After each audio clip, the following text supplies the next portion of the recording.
Welcome back to Bearbackers. Welcome to October, even though it's 92 degrees today. A little different than Cedar City, Utah was this weekend, and a little different than our Saturday is going to be this coming weekend. We have a full slate of action this week, and as usual, it starts tonight with the Nathan Brown Show with Justin Acree, 7 p.m. at Walk-Ons and on Buzz 2, which is 106.7. Today and tomorrow, our men's golf team is currently playing in Madison, Wisconsin, University of Wisconsin Badger Invitational. Through yesterday's first round, the Bears sit tied for 5th at -5. Zach Little, a freshman from England, is in second place, shot a 66 yesterday in the opening round, 5 birdies and an eagle. Pretty solid playing right there. They finish up tomorrow. Thursday, our women's soccer team hosts Bellarmine, 7 p.m. Thursday, in ASUN action at Bill Stevens Complex. That is MVP night, which is Most Valuable Professor night. This weekend, our women's tennis team will play in the ITA Fall Regionals in Lawrence, Kansas, Friday through Sunday. Saturday, volleyball plays at Florida Gulf Coast in ASUN action, 5 p.m. in Fort Myers, Florida. Men's soccer plays at Jacksonville, down in Jacksonville, Florida, 6 p.m. The softball Bears play 2 fall games at noon and 2:30.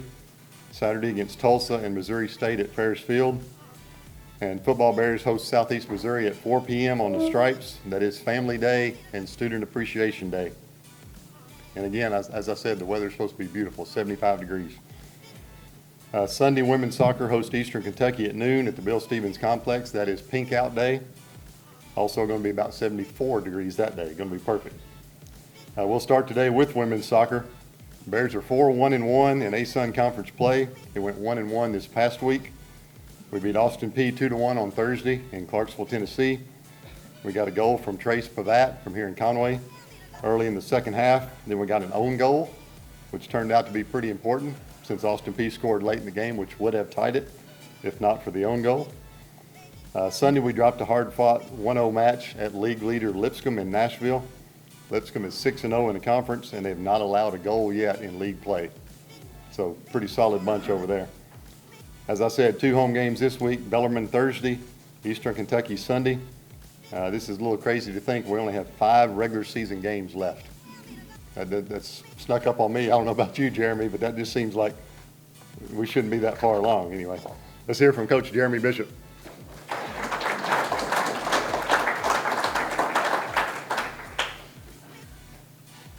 Thanks for being here. Yeah, it was a great weekend on the road. The result on Thursday was well-deserved. We played pretty well on Thursday evening. Got ourselves quite a few good opportunities to score in that match, and fortunate just to get 2. But we really limited Austin Peay. They didn't really have a whole lot of good scoring chances. And so it was a good match to be able to play a 90-minute solid, complete game. Felt like that was one of our better games from beginning to end all season long. So it was good to get the result. Road wins are gold, and so to be able to go on the road and take care of business was good for us. Steve mentioned Tristan's goal. It was pretty cool. Able to make a turn right around midfield, and she's probably the fastest player on the field anytime we play. And she ran by about 8 of their players in the run all the way in, and then neatly finished it on the back post. So it was a good goal. And then the own goal, one of our outside backs served the ball in, headed toward the back post. Keeper was coming out. We had somebody there getting ready to challenge, and it just skimmed off of one of their players' head and went in. So definitely take that for sure. And then their goal was just a drop in the box that they were able to clean up. So, but all in all, it was a good weekend for us to get that one on the road. We're able to travel down to Nashville from there, spent a few days there, got to go out and watch the men play against Lipscomb on Saturday, watch them compete in that match. So it was good for, I think, our team to be able to support them, and I think the boys enjoyed having us there, and so that was a fun time for the team, a good team-building opportunity for us. And then that evening had the football game on everybody's phone while we were having dinner, so good to be able to support everybody, and volleyball in between. So then yesterday, we played Lipscomb. They are a good team, very senior-heavy team, even 5th year. And so we knew we had our work cut out for us. Looking forward to hopefully getting another crack at them later on when we hit tournament time. I think that I don't think we played our best match yesterday. So to just lose 1-0 against a team that has done very well on the road and not feel like we played our best, I think is encouraging for our group. So kind of interesting note, they are doing very well. They are 6-0, but they've won 3 games now in conference on a penalty kick, 1-0 games. So against us, they score on a penalty kick against North Florida and against Eastern Kentucky, all 1-0 games that they scored on penalty kicks. So not sure what the trick is to that, but would love to be able to figure that out, see if we can get a couple of those going our way. So back home this weekend, big road trip behind us, another one coming in a week, but to be able to have these 2 at home against Bellarmine and against EKU is going to be big for us, getting ourselves solidified at the top of the standings. So Bellarmine's and both of these teams are good. They both have been able to play well of late, especially. So we've got to make sure that we come in ready to play. It's also our official visit weekend, so we've got 10 verbal commitments for next year, and all of them are going to be here with their families. And so we'll have a good time together on Saturday. Going out to the football tailgate, and then we'll all be obviously playing again on Sunday with our match. So they'll be around all weekend, and looking forward to them being here and hopefully a good weekend of home matches. Then the weekend after that, we're back on the road again with 2 down in Florida, and then finish the season at home on Senior Day the Saturday following that. So just 3 weekends of soccer left before tournament time. So 3 out of 5 at home. Come on out, support the group. I think they're doing well, and looking forward to finishing the season off strong.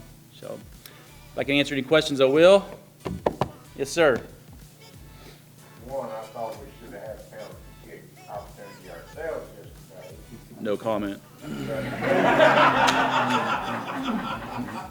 Sydney got banged one time and we subbed before. But you had 2 other people standing over ready to sub in. How come they?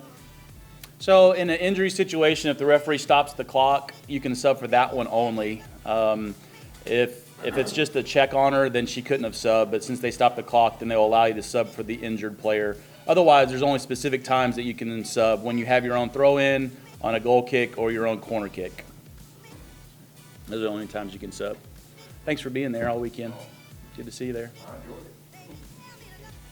Yeah, it was pretty tough. It was right after their penalty kick, we had an opportunity running in the box, and we did not get the call. All right, go Bears.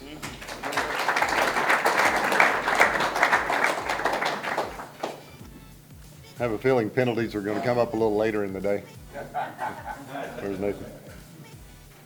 Both of our cross-country teams had a good showing at the University of Arkansas Chili Pepper Race this weekend in Fayetteville. Actually ran on Friday afternoon. Women's squad finished 6th out of 34 teams. Men's team finished 10th out of 30 teams. Our top men's finisher was Jack Dingman, who was 28th out of 292 runners. Top women's finisher was Madeline Hill. She was 16th out of 297 runners. Both teams will run next on Friday, October 13th at the Alabama Crimson Classic over in Tuscaloosa. Our men's soccer team lost its only game of the week last week at Lipscomb, as Jeremy mentioned. Lipscomb also undefeated on the men's side. We had our chances. We had 17 shots, 9 shots on goal. Lipscomb had 16 shots, 12 on goal. They just happened to make the most of theirs more than we did. We are now 1-1-1 in ASUN play, in a 3-way tie for 3rd place in the standings. We play 6 more regular season games, 4 conference games, 2 non-conference, and this weekend we're at Jacksonville. Next home game is a week from Saturday against Stetson, one of the teams that we're in that 3-way tie with. Now let's hear from Coach Frank Kohlenstein.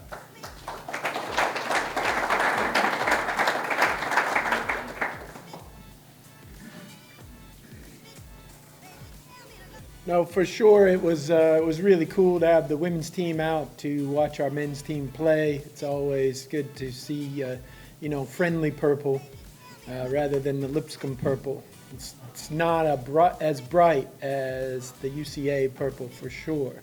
But it was an interesting match. We started well. We felt good about our plan and all that. And then, as Mike Tyson says, you know, everybody's got a plan till they get punched in the face. And you know, we had many of the early chances, and then on their first chance, they scored. So I have this bucket hat that Dr. Teague and Darryl gave me, and that's what I was wearing because, you know, we were playing at 4 in the afternoon. Well, when we were down 3-1 at half, I changed hats. I mean, it's got to work. It's got to work. But, you know, then at one point we were down 6-1, so then I had to change where I was wearing my hat like this. And then we scored the last 2 goals. So, you know, often in training you play where last goal wins. I mean, how many of us haven't been playing any sport and we say last goal wins? And but the referees weren't buying that. So it's probably the same guys that weren't calling a PK for Coach Bishop's team that didn't call it. But, you know, we are getting better. We just not quick enough for the coaching staff. But we'll work on it some more and look forward to going to Jacksonville. And we still believe in our team and what we can do because the guys are getting a lot better. And I might start the match with my hat backwards on Saturday just to see what we can do. That's all I have today. I hope the next time we're in town against Stetson, you guys can come out and watch us play. It's a night game at 7, and follow us in Jacksonville. If anybody has any questions, there is an opportunity to sub when it's not your throw-in. That's if the other team is subbing. You can always sub when they are. Anything else? Thanks a lot. Let's go Bears.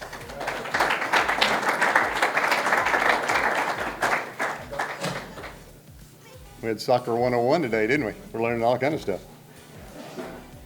Our volleyball Sugar Bears dropped a pair of conference matches last weekend on the Kentucky swing. They lost at Bellarmine and at Eastern Kentucky, 2 of the top teams in the league standings. They continue their streak of 5 straight road games on Friday at Florida Gulf Coast, one of the 3 teams that's tied for first place in the ASUN, so that one won't be easy either. Coach Newberry's out recruiting down in Dallas today, so he'll be with us next week. Before we get to football, I did want to mention we had a birthday over on Saturday, and he got to celebrate in Utah. Steve Owens had a birthday Saturday. They won that game just for Steve Owens, is what I'm hearing. Yeah. Awful nice of him. Have a birthday. Yeah. Anyone else want to have a birthday this week so we can keep the thing going? Football Bears made it 2-0 in the new United Athletic Conference, 29-27 victory over Southern Utah on Saturday night in Cedar City, Utah. Obviously our first visit to Cedar City, Utah. I don't even know if I knew there was a Cedar City, Utah until I saw it on the schedule. Beautiful place to visit though. It was just absolutely beautiful. It's within an hour or so of Zion National Park, about an hour and a half or so from Bryce Canyon. Cedar Peaks Monument is about 20 minutes away. Just absolutely beautiful. I could definitely spend 2-3 weeks out there. Beautiful place and nice folks too. Football guys, it was a business trip and it turned out to be a successful one.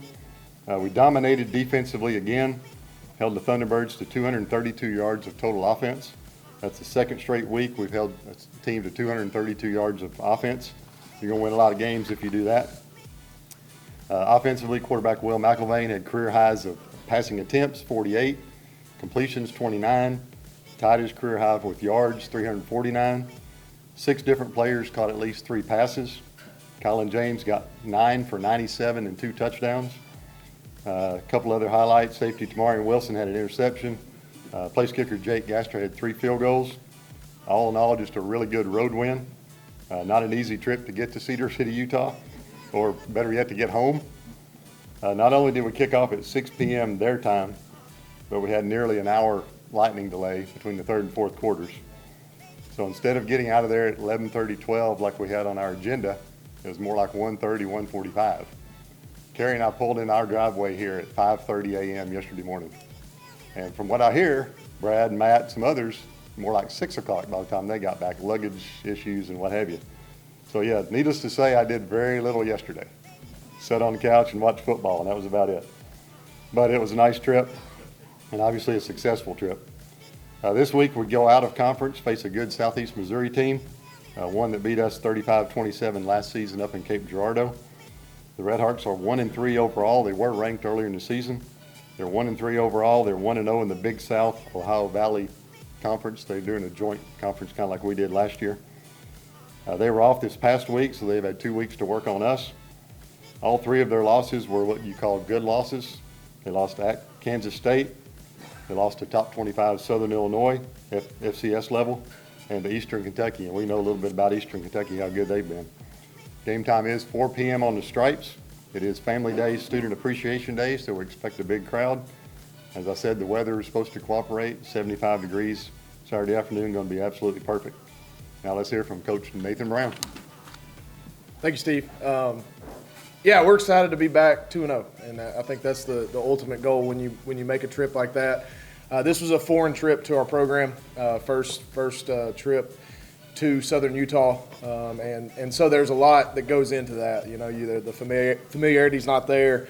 You haven't been in their locker room. You haven't seen the setup of their field, and so I was proud of our guys. And in hindsight, just looking at the way we prepared last week, at the way we handled the trip and timing, what we did on Friday when we got there, what we did on Saturday leading up to the game, wouldn't change a thing. I think our guys were prepared. I think we handled the concern last week, and I've talked about it a little bit here last week, was the altitude. I think we handled that at a high level. I think our guys were very detailed last week in their preparation. What we educated them on that will get them prepared for playing a game in that atmosphere. And so I was proud of that. Wins are great. Wins great. But what my challenge to our team was last night was, we had a good team meeting. We got good workout in. We got a little practice in. Our challenge was, don't just be a good team, right? Like, we had a chance in that game to really push that game away and really put them out early. And we didn't do it. We settled for, obviously, proud of Jake Gaster. He got 3 field goals, but we settled for field goals in the red zone when we need to finish those drives on offense. We gave up a deep ball or two on defense that we had prevented throughout the game in the fourth quarter. We had far too many penalties in that game that really kept them in it. I mean, bottom line, you had 140-plus yards of hidden yardage that was either taken away or given to their team, and so we've got to be better at that. Some of it was effort. So I think of the penalties. 3 of them were discipline penalties. In other words, we had a play where Gerard came in and was an effort penalty, and he goes and blocks the guy, and they call him for a blindside block. It's a block made every single play that got called. It is what it is. I'm not going to get too up in arms about that, but we can't hit the punter or the punt returner early. Andrew's one of the sweetest, toughest kids we got on our team, and he just mistimed it. You work that stuff, and he just mistimed it. Another one of our sweetest, best kids on our team, Logan Jessup, he goes to tackle, gets a TFL, and kind of pulls the guy back and kind of almost hip tosses him. It's illegal. Can't do that. So we've got to learn from it. So, some simple things like that. The pass interferences, a holding call here or there, that's football. You just hope it gets called both ways, and that is what it is. But I was proud of the resiliency our team showed, and I talked about that last night. And I actually had 3 or 4 players text me after the game, kind of waiting on the plane, some different ways. I mean, one of the things Will McIlvain texted me, which you can just see this kid's leadership growing, and he's playing with so much poise, playing at such a high level. He said, Coach, that's the best way we could have ever won that game. And the reason why you say that is because you had adversity. You had a point where we haven't won a game like that. I looked it up. We haven't won a game that tight since 2020. Every game we've won over the last 2 years, we've won by 17 points or more. Think about that. So we roll out teams when we win them, right? So it was good to go in a game where your defense has to finish the game. 2-point conversion play, we stop them. Boom. Offense kind of sputters out. We're trying to run the clock, get them to use their timeouts. Defense gets in a bad spot with good field position because of the penalty on the punt. and they get them 4 and out, 4 straight plays, and so just couldn't be more excited to win because that was a game you could have pushed out, but adversity hit.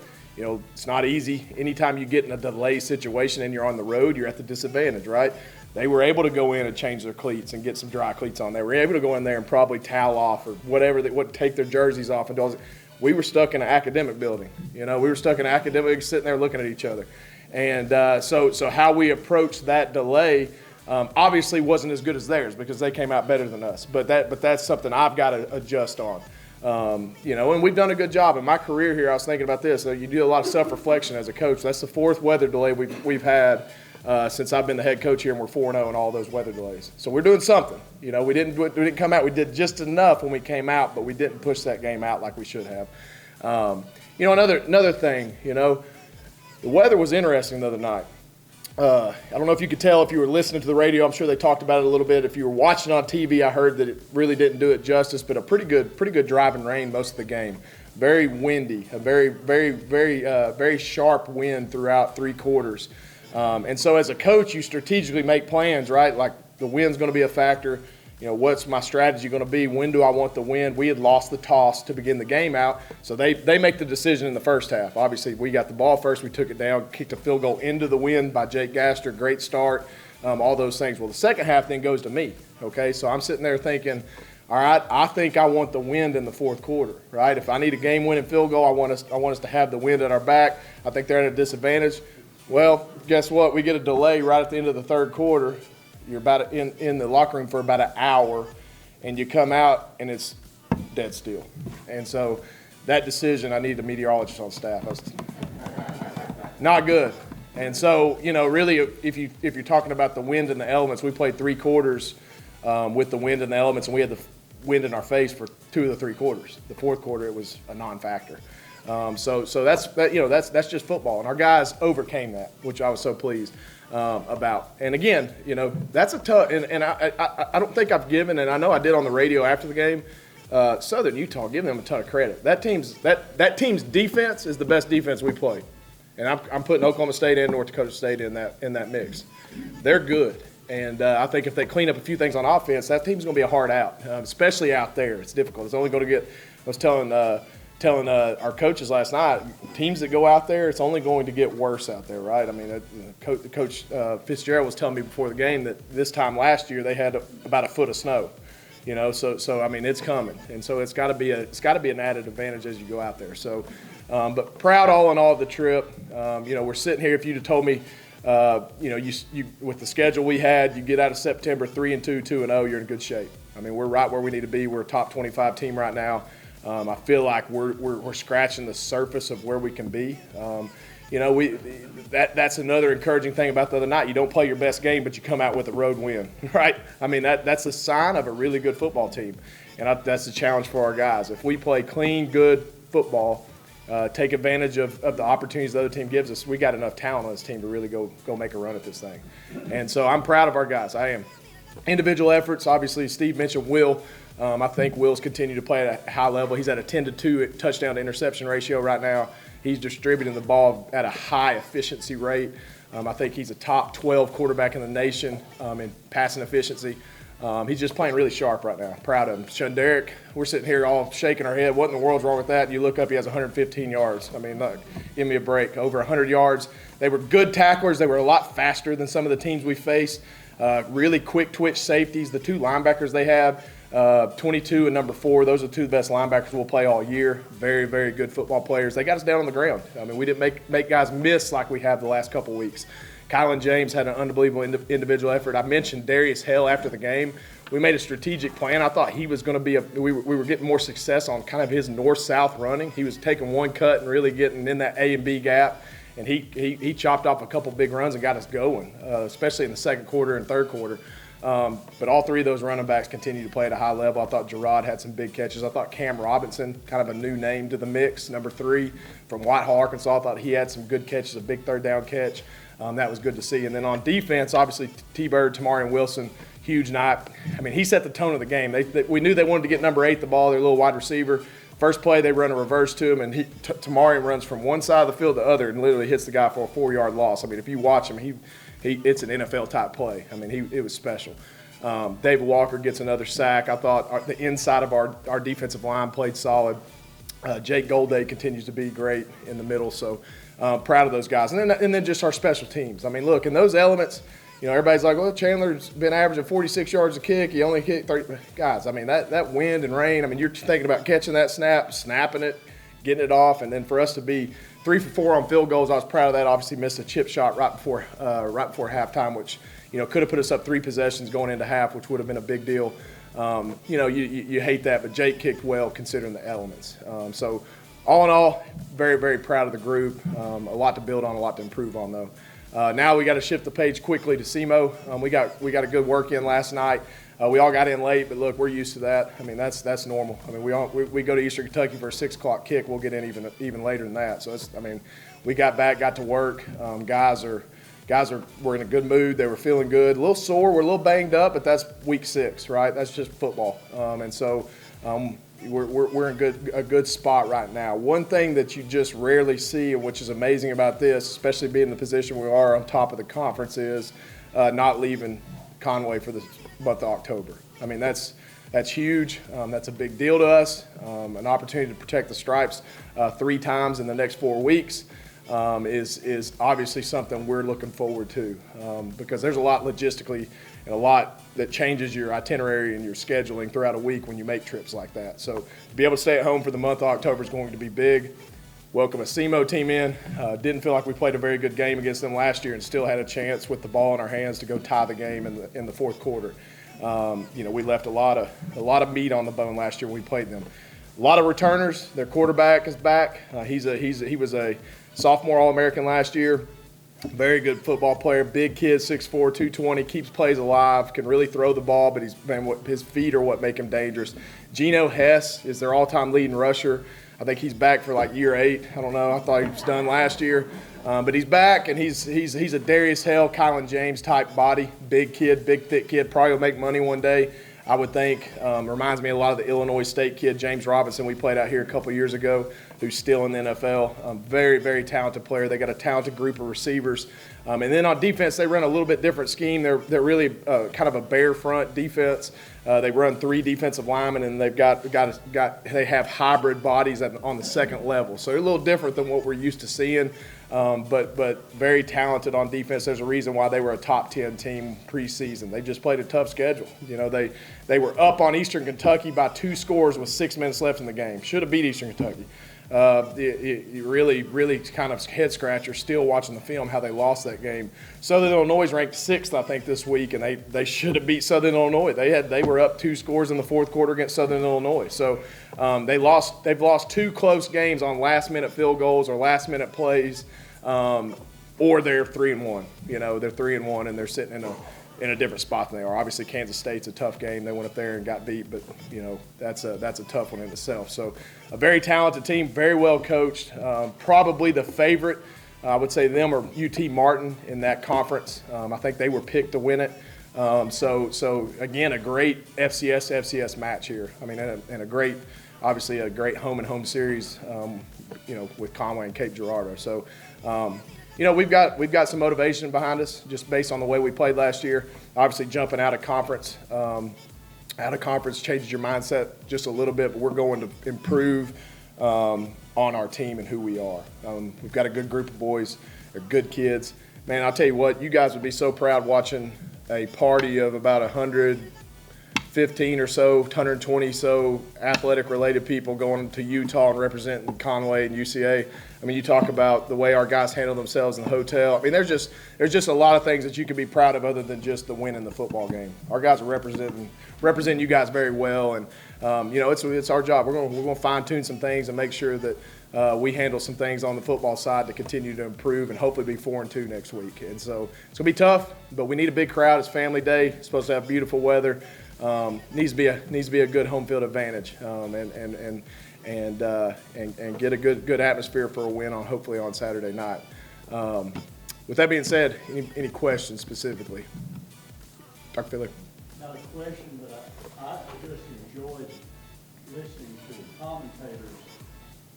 They were talking about interior linemen They were talking about giving them my name. Yeah. Different places, people that were that playing for the Bears, and were really speaking highly of them. People would never get noticed or everything. So I really appreciated that. I don't know if that was the B team, C team, D team, E team, Yeah. ESPN.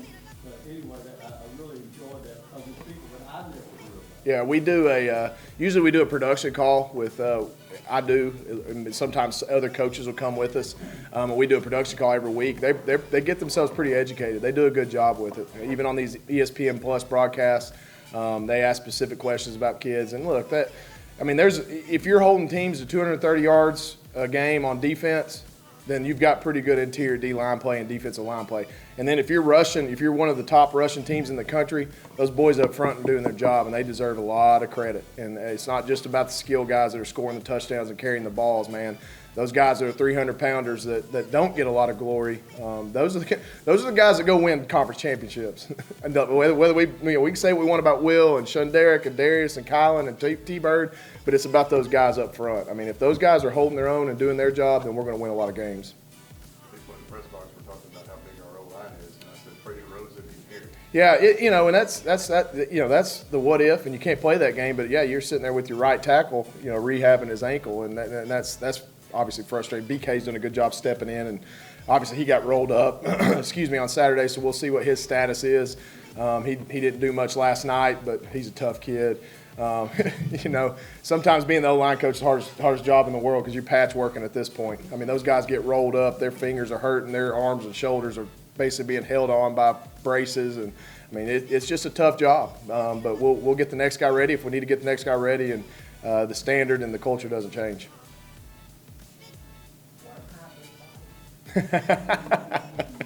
So a hybrid body would be like what I would call a tweener between a defensive lineman and a linebacker. So you know how maybe even a Jake Golday, 6'4", 240 pounds. He's a little bit light to be sitting there on the, maybe on the defensive line every snap. But a lot of these defensive schemes are going to more of an athletic set, so they'll play three big guys, 280, 300-plus pounders. And then on the edges, they'll put like Jake Golday and David Walker, your 240, 260-pound back kind of defensive linemen. So that sounds big, I know, but we're in a weird world of college football. There's a lot of big dudes. But yeah, it's just tweener bodies, kind of almost positionless bodies, if you know what I mean. So between kind of a defensive lineman and a linebacker body type. Yeah, that's a good question. I didn't even think about. I need to remember that. How do we avoid the missed snap? Well, it's so the unfortunate thing about that play, and I'm totally confident saying this because it's on film. That was the first play of the game that we ran what we call a check with me play. So it's 4th and short. I want to get in the right call, right? So, I had a full intention of going for it, but I wanted to get us in the right place. So we took it out there after the timeout. And, if you notice, like most teams, including us, shotgun teams go on the clap, right? And so that's changed over the last couple of years. And there's less verbal cadences in college football now. It's not green 80, say hut. You hear that a lot in the NFL with the mics, right? Most college football is silent count, so you're clapping or you're raising a knee or something. Well, we go on the clap. We were checking the sideline. If you watch the film, Will and all of our running backs are looking to the side to get the play. So Will was going to get the play, then relay it to the offensive line. Well, one of their linebackers clapped a couple times. And so, our center's sitting there. He's locked in. You can blame Josh all you want, the center, but, he's got a hair trigger, right? And so kid claps, and I was pretty animated about it because I saw it happen, and you're not supposed to be able to do that. But it is what it is. They missed it, and that was their explanation. Sorry, coach, you missed. I said I'm good. I just want to let me vent for a second, then I'll move on. You know what I mean? And that's what I did, and that was an unfortunate moment, a big moment for that to happen. And it came across that the defensive player done that. Yeah. It's illegal to do that, but you got to catch it, and so it is what it is. It's tough. Considering that circumstance, it's obviously a rough deal, but you're not supposed to imitate a clap on defense. Like you can't have a shift clap move. That's illegal on defense, and they missed it. It is what it is, and they said, you know what, coach, we didn't see it. I'm sorry. We'll be looking for it from here on out, and I was great with it. Awesome. Glad it didn't lose the game for us because it could have. All right, thank y'all. Dr. Bradley? I thought the defensive coordinator really from the 3 runs to the 4th run, he kind of lost that. Yeah. There was a chess game going on defense as much as there was on offense. I think the best 2 calls of the night was Coach Stacks calling zone coverage on the 2-point conversion play and on the 4th and short play. I mean, if I'm an offensive guy, I prepare for man coverage on 2-point conversion plays. Most of our 2-point plays are man beaters.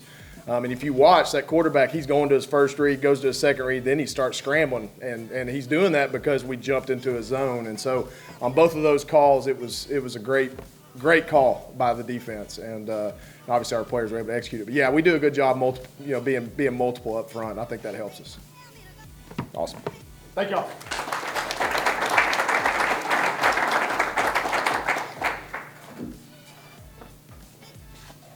Howdy. How's everybody doing? Good. Good to see everyone. You think about, it is October, as Steve said, and so we're just right in the middle of fall sports, which is a lot of fun. I mean, a lot of good stuff going on, and I appreciate that. And Coach Tyner asked me a second ago, is Southern Utah coming back here next year? And the answer is we don't know yet. We don't have the schedule for the UAC for next year. But we're supposed to get that 8-game schedule real soon. We were told last Wednesday in the next couple of weeks. So we'll know then. The likelihood is, yes, they're going to try to match up returns, in each direction. So the likelihood is, yes, we had 6 conference games this year, and we'll have 8 next year. Southern Utah will probably come to us, and we had our staff meeting this morning, and based on them playing at 6 o'clock Mountain Time and us getting home so late, they thought, well, maybe we'll play them September 1st and play them at 1 p.m. and get them some of that humidity when they come here. So, yeah. That's right. But who knows? We'll see. Yeah, that's right. Yeah, that's right. Yeah, so... And in fact, our staff said the hospital. We'll have them dressed at the hospital. So if you didn't hear about this on the radio or on TV from the weekend, the visiting locker room is 500, 600 yards away, like in a building across campus. 0.33 miles. Yeah, 600 yards. So a long way and not easy to deal with. So, yeah, we may put them at the hospital. We'll see. Let them weave their way through campus. It's interesting. You'd think all Division I schools would at least have a visiting locker room at the stadium, but apparently not. So, well, that's true. And Gene's reminding us that at Nicholls State, before they did build their facility in the end zone, your visitor locker room were tents just outside the stadium. So that was also interesting. Yeah. Yeah, you see some strange things around college athletics, for sure. Anyway, so we should have that schedule soon, and that'll be good. A reminder about the upcoming games, and reminds me of Stephen F. Austin games. So Stephen F. Austin is in the UAC, but they're not one of our conference contests this year. It is not a conference game. And that is because prior to us joining with the WAC football schools and having the UAC, we had a non-conference contest against Stephen F. Austin on the books. So as we then developed this relationship with the WAC schools in the UAC, there are still a non-conference game. So even though they're a UAC school, it's a non-conference contest, just a reminder to everybody, which is kind of odd. Nonetheless, so yeah, this weekend, Family Day. The weekend after that's Hall of Fame weekend, and a lot of reunions coming back for that. The 1976 football team is always here for the Hall of Fame weekend. And that'll be a fun day, too. It's a 4 o'clock game, but we're playing a doubleheader. We have men's soccer after the football game that night. So should be great weather and a great time on campus, and so excited about that. What have I neglected to announce? Anything? Yeah, thanks, Steve. The reminder about upcoming schedules. So in the FCS, we play 11 games per year. The FBS plays 12, right? But for the FCS, strangely enough, anytime there are 14 Saturdays between Labor Day and Thanksgiving, we can play a 12-game schedule. And so that happens in 24 and 25. So the next 2 years, we will play 12 games, which would be 8 conference and 4 non-conference. And, of course, we go to Arkansas State next year, 2024. We'll go to Missouri in 2025, and we're working on 6, 7, and 8 right now. So looks like probably one of those years we'll play at Florida State. So that'll be neat. Yeah. Yeah. We don't know which one yet because they're still kind of working on their schedule. But Coach Norvell has said, yeah, we'll have a game 26, 27, or 28. So that'll be fun. Thank you. What else? We all good? All right. Have a great week. Go Bears. Go Sugar Bears. Bear claws up.